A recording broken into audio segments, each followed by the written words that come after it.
Abundance means a very large quantity of something. It means the quantity or amount of something. It measures amounts. And it means plentifulness of the good things, by definition, of the good things of life.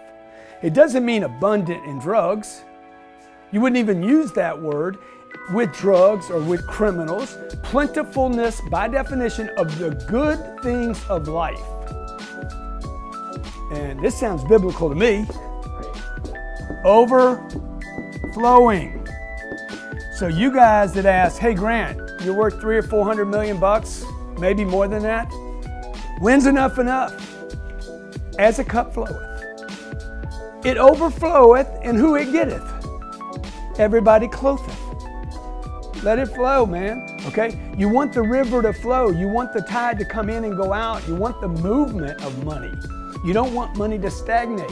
If you study this, you would understand, based on this definition right here, you would not save money. Money would not sit in a pot. Okay? If you just look at water, if I leave water in this jug long enough, it will go green. We should just leave it there, see how long it takes.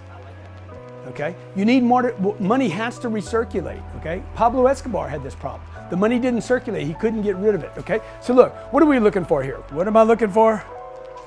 I'm looking for freedom.